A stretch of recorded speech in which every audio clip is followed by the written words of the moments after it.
Chapter 5. When I came home to Westegg that night, I was afraid for a moment that my house was on fire. 2 o'clock and the whole corner of the peninsula was blazing with light, which fell unreal on the shrubbery and made thin, elongating glints upon the roadside wires. Turning a corner, I saw that it was Gatsby's house, lit from tower to cellar. At first I thought it was another party, a wild rout that had resolved itself into hide-and-go-seek, or sardines in the box, with all the house thrown open to the game.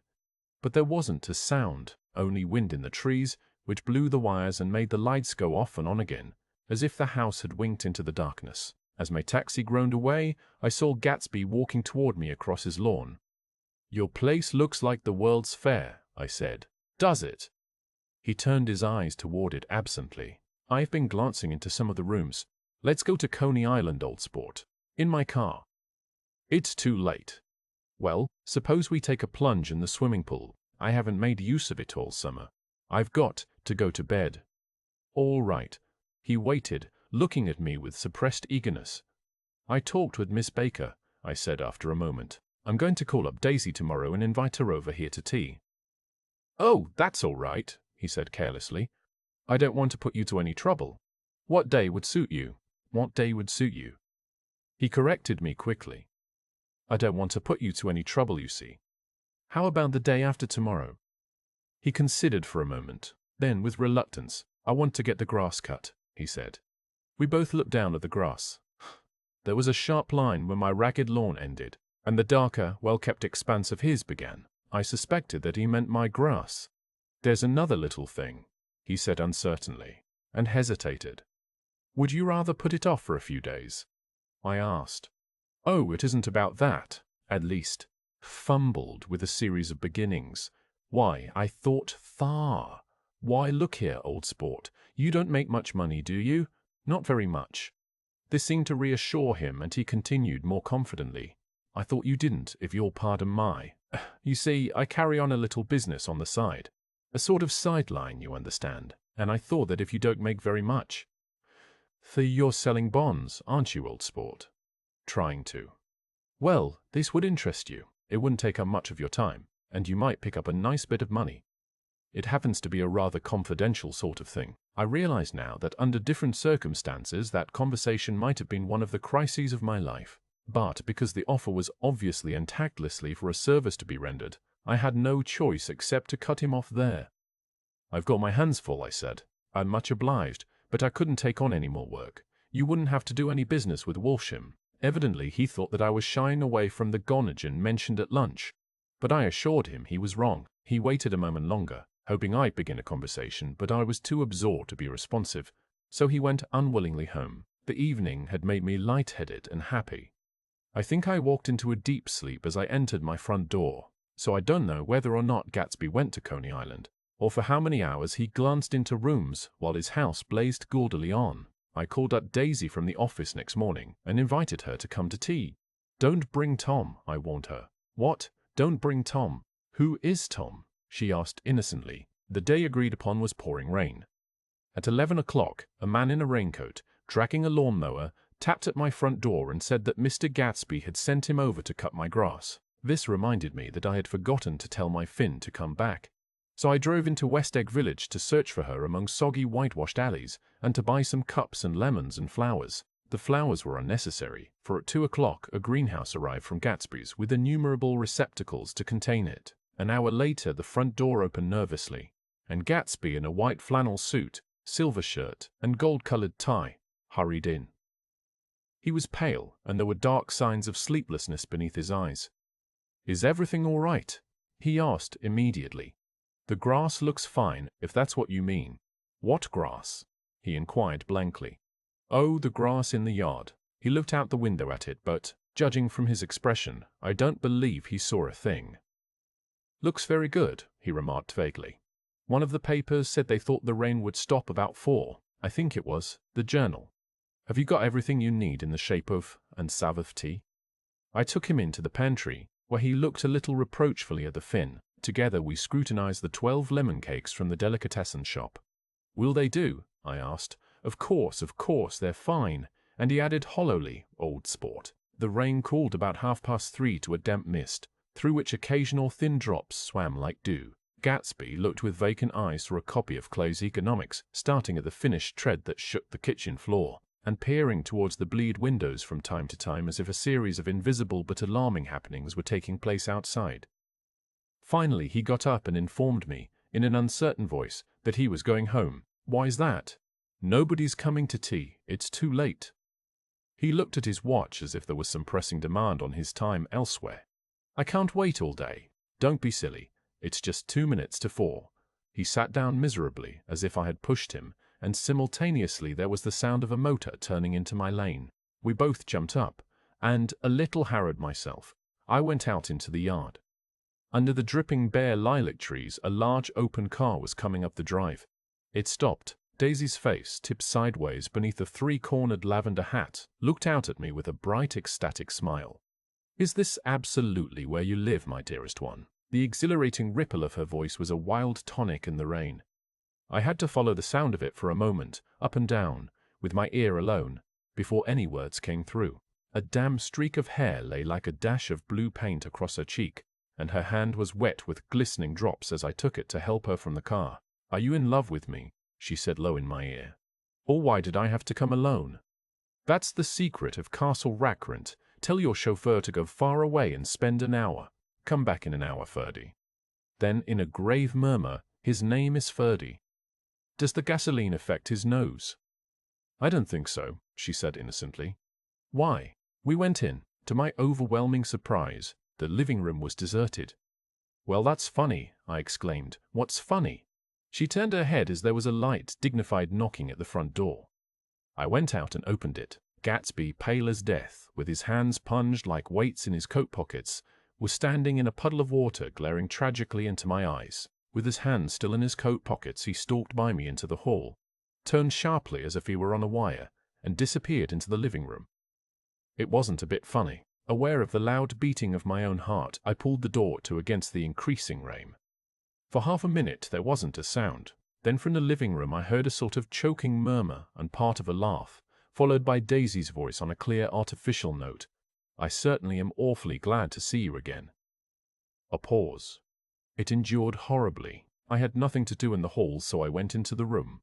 Gatsby, his hands still in his pockets, was reclining against the mantelpiece in a strained counterfeit of perfect ease, even of boredom. His head leaned back so far that it rested against the face of a defunct mantelpiece clock, and from this position his distraught eyes stared down at Daisy, who was sitting frightened but graceful, on the edge of a stiff chair. "We've met before," muttered Gatsby.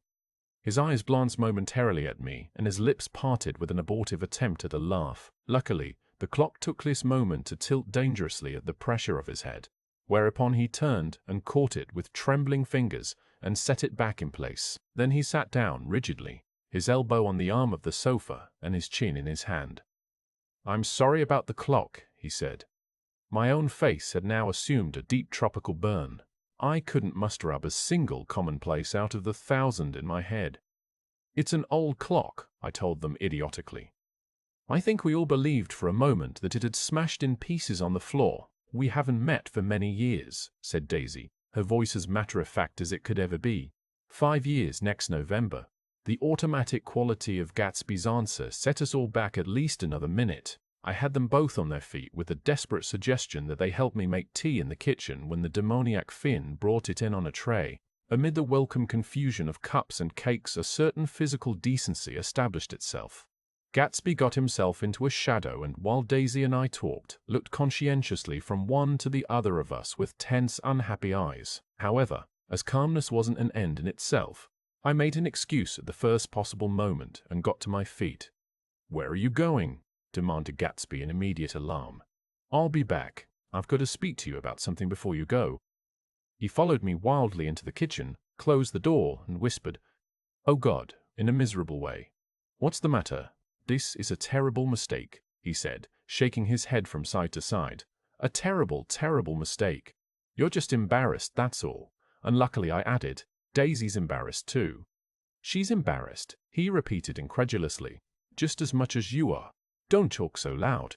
You're acting like a little boy," I broke out impatiently. "Not only that, but you're rude. Daisy's sitting in there all alone." He raised his hand to stop my words. looked at me with unforgettable reproach and, opening the door cautiously, went back into the other room. I walked out the back way, just as Gatsby had when he had made his nervous circuit of the house half an hour before, and ran for a huge black knotted tree whose massed leaves made a fabric against the rain. Once more it was pouring, and my irregular lawn, well shaved by Gatsby's gardener, abounded in small muddy swamps and prehistoric marshes. There was nothing to look at from under the tree except Gatsby's enormous house, so I stared at it, like Kant at his church steeple, for half an hour. A brewer had built it early in the period craze a decade before, and there was a story that he'd agreed to pay 5 years' taxes on all the neighboring cottages if the owners would have their roofs thatched with straw. Perhaps their refusal took the heart out of his plan to found a family, and went into an immediate decline. His children sold his house with the black wreath still on the door. Americans, while willing, even eager, to be serfs, have always been obstinate about being peasantry. After half an hour the sun shone again, and the grocer's automobile rounded Gatsby's drive with the raw material for his servants' dinner. I felt sure he wouldn't eat a spoonful. A maid began opening the upper windows of his house, appeared momentarily in each, and, leaning from the large central bay, spat meditatively into the garden.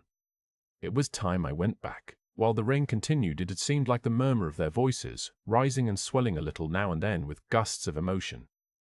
But in the new silence I felt that silence had fallen within the house too. I went in. After making every possible noise in the kitchen, short of pushing over the stove, that I don't believe they heard a sound. They were sitting at either end of the couch, looking at each other as if some question had been asked or was in the air, and every vestige of embarrassment was gone. Daisy's face was smeared with tears, and when I came in she jumped up and began wiping at it with a handkerchief before a mirror. But there was a change in Gatsby that was simply confounding. He literally glowed. Without a word or a gesture of exultation, a new well-being radiated from him and filled the little room. "Oh, hello, old sport," he said, as if he hadn't seen me for years. I thought for a moment he was going to shake hands. "It stopped raining, has it?" When he realized what I was talking about, that there were twinkle bells of sunshine in the room, he smiled like a weatherman, like an ecstatic patron of recurrent light, and repeated the news to Daisy. "What do you think of that?" "It stopped raining." "I'm glad, Jay." Her throat, full of aching, grieving beauty, told only of her unexpected joy. "I want you and Daisy to come over to my house," he said. "I'd like to show around. You're sure you want me to come?" "Absolutely, old sport." Daisy went upstairs to wash her face. Too late, I thought with humiliation of my towels. While Gatsby and I waited on the lawn. "My house looks well, doesn't it?" he demanded. "See how the whole front of it catches the light." I agreed that it was splendid. Yes. His eyes went over it, every arched door and square tower. "It took me just 3 years to earn the money that bought it." "I thought you inherited your money." "I did, old sport," he said automatically, "but I lost most of it in the big panic, the panic of the war." I think he hardly knew what he was saying, for when I asked him what business he was in, he answered, "That's my affair," before he realized that it wasn't an appropriate reply. "Oh, I've been in several things," he corrected himself. "I was in the drug business and then I was in the oil business, but I'm not in either one now." He looked at me with more attention. "Do you mean you've been thinking over what I proposed the other night?" Before I could answer, Daisy came out of the house and 2 rows of brass buttons on her dress gleamed in the sunlight. "That huge place there," she cried, pointing. "Do you like it?" "I love it, but I don't see how you live there all alone. I keep it always full of interesting people, night and day, people who do interesting things. Celebrated people." Instead of taking the shortcut along the Sound, we went down to the road and entered by the big postern. With enchanting murmurs, Daisy admired this aspect or that of the feudal silhouette against the sky, admired the gardens, the sparkling odor of jonquils and the frothy odor of hawthorn and plum blossoms and the pale gold odor of kiss me at the gate. It was strange to reach the marble steps and find no stir of bright dresses in and out the door, and hear no sound but bird voices in the trees. And inside, as we wandered through Marie Antoinette music rooms and restoration salons, I felt that there were guests concealed behind every couch and table, under orders to be breathlessly silent until we had passed through. As Gatsby closed the door of the Merton College library, I could have sworn I heard the owl-eyed man break into ghostly laughter. We went upstairs through period bedrooms swathed in rose and lavender silk and vivid with new flowers, through dressing rooms and pool rooms, and bathrooms with sunken baths, and streeting into one chamber where a disheveled man in pajamas was doing liver exercises on the floor. It was Mr. Klipspringer, the boarder. I had seen him wandering hungrily about the beach that morning. Finally, we came to Gatsby's own apartment, a bedroom and a bath, and an Adam's study, where we sat down and drank a glass of some chartreuse he took from a cupboard in the wall. He hadn't once ceased looking at Daisy, and I think he revalued everything in his house according to the measure of response it drew from her well-loved eyes. Sometimes, too, he stared around at his possessions in a dazed way, as though in her actual and astounding presence none of it was any longer real. Once he nearly toppled down a flight of stairs. His bedroom was the simplest room of all, except where the dresser was garnished with a toilet set of pure, dull gold. Daisy took the brush with delight and smoothed her hair, whereupon Gatsby sat down and shaded his eyes and began to laugh. "It's the funniest thing, old sport," he said hilariously. "I can't, Steph, when I try to dushen. He had passed visibly through 2 states and was entering upon a third. After his embarrassment and his unreasoning joy, he was consumed with wonder at her presence. He had been full of the idea so long, dreamed it right through to the end, waited with his teeth set, so to speak, at an inconceivable pitch of intensity. Now, in the reaction, he was running down like an overwound clock. Recovering himself in a minute, he opened for us 2 hulking patent cabinets, which held his massed suits and dressing gowns and ties, and his shirts, piled like bricks in stacks a dozen high. I've got a man in England who buys me clothes. He sends over a selection of things at the beginning of each season, spring and fall. He took out a pile of shirts and began throwing them, one by one, before us. Shirts of sheer linen and thick silk and fine flannel, which lost their folds as they fell and covered the table in many-colored disarray. While we admired, he brought more, and the soft, rich heap mounted higher thinkered shirts with stripes and scrolls and plaids in coral and apple green and lavender and faint orange, with monograms of Indian blue. Suddenly, with a strained sound, Daisy bent her head into the shirts and began to cry stormily. "They're such beautiful shirts," she sobbed, her voice muffled in the thick folds. "It makes me sad because I've never seen such beautiful shirts before. After the house, we were to see the grounds and the swimming pool and the hydroplane and the midsummer flowers. But outside Gatsby's window it began to rain again, so we stood in a row looking at the corrugated surface of the Sound. If it wasn't for the mist, we could see your home across the bay," said Gatsby. "You always have a green light that burns all night at the end of your dock." Daisy put her arm through his abruptly, but he seemed absorbed in what he had just said. Possibly it had occurred to him that the colossal significance of that light had now vanished forever. Compared to the great distance that had separated him from Daisy, it had seemed very near to her, almost touching her. It had seemed as close as a star to the moon. Now it was again a green light on a dock. His count of enchanted objects had diminished by 1. I began to walk about the room, examining various indefinite objects in the half-darkness. A large photograph of an elderly man in yachting costume attracted me, hung on the wall over his desk. "Who's this?" That's Mr. Dan Cody, old sport." The name sounded faintly familiar. "He's dead now. He used to be my best friend years ago." There was a small picture of Gatsby, also in yachting costume, on the bureau. Gatsby with his head thrown back defiantly. Taken apparently when he was about 18. "I adore it," exclaimed Daisy. "The pompadour. You never told me you had a pompadour or a yacht." "Look at this," said Gatsby quickly. "Here's a lot of clippings that are about you." They stood side by side examining it. I was going to ask to see the rubies when the phone rang, and Gatsby took up the receiver. "Yes." "Yes, and half, well, I can't talk now, and half, I can't talk now, old sport." I said a small town asuf. He must know what a small town is, and half. Well, he's no use to us if Detroit is his idea of a small town. Afash. He rang off. "Come here quick," cried Daisy at the window. The rain was still falling, but the darkness had parted in the west, and there was a pink and golden billow of foamy clouds above the sea. "Look at that," she whispered. And then after a moment, "I'd like to just get one of those pink clouds and put you in it and push you around." I tried to go then, but they wouldn't hear of it. Perhaps my presence made them feel more satisfactorily alone.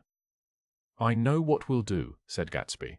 "We'll have Klipspringer play the piano." He went out of the room calling Ewing, and returned in a few minutes accompanied by an embarrassed, slightly worn young man with shell-rimmed glasses and scanty blonde hair. He was now decently clothed in a sport shirt, open at the neck, sneakers, and duck trousers of a nebulous hue. "Did we interrupt your exercise?" inquired Daisy politely. "I was asleep," cried Mr. Klipspringer, in a spasm of embarrassment. "That is, I'd been asleep. Then I got up." "Klipspringer plays the piano," said Gatsby, cutting him off. "Don't you, Ewing, old sport?" "I don't play well." "I don't, Fringer." "I play well." "I don't, Fringer." "Hardly play at all." "I'm all out of pracken." "We'll go downstairs," interrupted Gatsby. He flicked a switch. The grey windows disappeared as the house glowed full of light. In the music room, Gatsby turned on a solitary lamp beside the piano. He lit Daisy's cigarette from a trembling match and sat down with her on a couch far across the room, where there was no light save what the gleaming floor bounced in from the hall. When Klipspringer had played the Love Nest, he turned around on the bench and searched unhappily for Gatsby in the gloom. "I'm all out of practice, you see. I told you I couldn't play. I'm all out of pracker, certain paint." "Don't talk so much, old sport," commanded Gatsby. "Play. In the morning, in the evening, ain't we got fun?" said If. Outside the wind was loud and there was a faint flow of thunder along the sound. All the lights were going on in West Egg now. The electric trains, men carrying, were plunging home through the rain from New York. It was the hour of a profound human change, and excitement was generating on the air. One thing sure, and nothing surer. The rich get richer, and the poor get undisciplined children. In the meantime, in between time, as I went over to say goodbye, I saw that the expression of bewilderment had come back into Gatsby's face, as though a faint doubt had occurred to him as to the quality of his present happiness. Almost 5 years. There must have been moments, even that afternoon, when Daisy tumbled short of his dreams. Not through her own fault, but because of the colossal vitality of his illusion. It had gone beyond her, beyond everything. He had thrown himself into it with a creative passion, adding to it all the time, decking it out with every bright feather that drifted his way. No amount of fire or freshness can challenge what a man can store up in his ghostly heart. As I watched him, he adjusted himself a little, visibly. His hand took hold of hers, and as she said something low in his ear, he turned toward her with a rush of emotion. I think that voice held him most, with its fluctuating, feverish warmth, because it couldn't be overdreamed. That voice was a deathless song. They had forgotten me, but Daisy glanced up and held out her hand. Gatsby didn't know me now at all. I looked once more at them, and they looked back at me, remotely, possessed by intense life. Then I went out of the room and down the marble steps into the rain, leaving them there together,